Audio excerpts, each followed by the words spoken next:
Paris is a city built on layers of history, revolutions, art, and everyday life. It's a place that has been imagined, rewritten, and rediscovered for centuries. Everyone arrives here with expectations, but Paris always chooses how it reveals itself. We arrived in Paris in the late afternoon, carrying tired bodies and curious minds. No rush, no strict plan. Just a few days to walk, observe, and let the city unfold slowly. The next morning we joined a guided tour. Sometimes hearing stories gives the city a deeper meaning.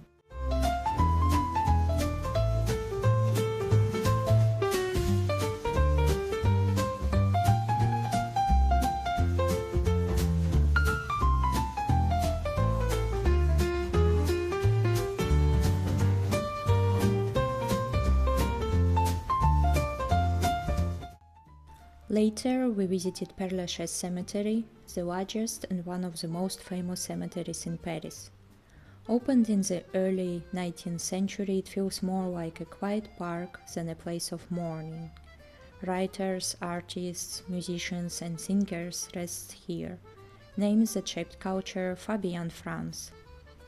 Walking among these paths reminds you that Paris is not only about monuments, but also about the people who once filled them with ideas, music and words.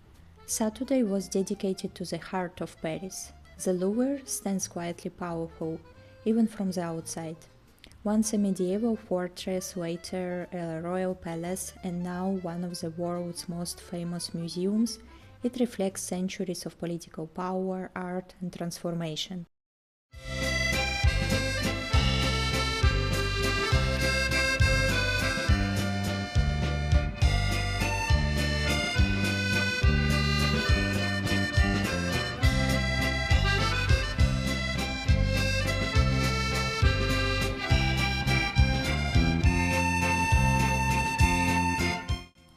From the Louvre, we walked through the Tuileries toward Place de la Concorde.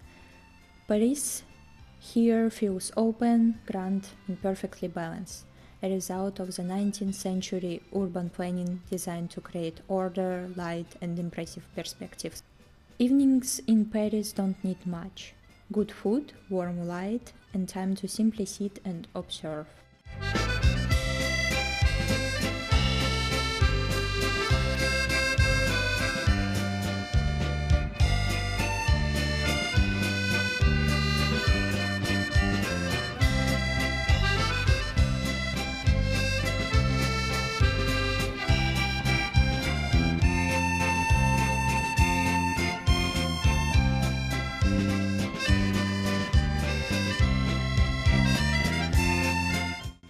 Pont Alexandre III is breathtaking. Built for the World Exhibition, it was designed to celebrate progress, peace and artistic excellence. The golden statues, lamps and sculptures tell a story of optimism, leading us naturally towards the Eiffel Tower. Grand Palais and Petit Palais sit quietly beside the river. Built for the World Exhibition, they showcase Paris' confidence and the turn of the century, celebrating art, science and innovation in monumental form. The Champs-Élysées leads straight to the Arc de Triomphe.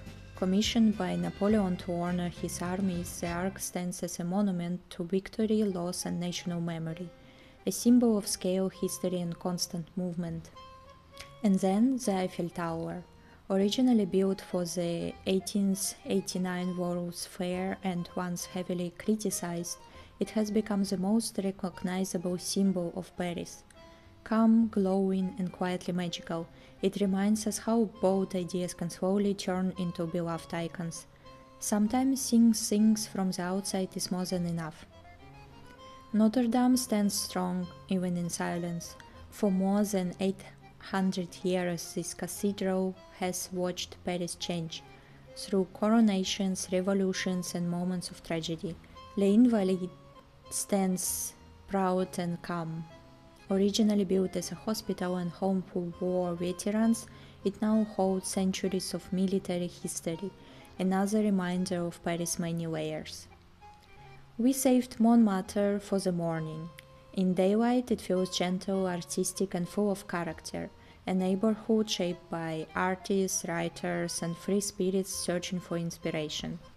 From Sacre, Coeur, built in the late 19th century as a symbol of hope and reconciliation, Paris stretches endlessly below, a perfect way to say goodbye.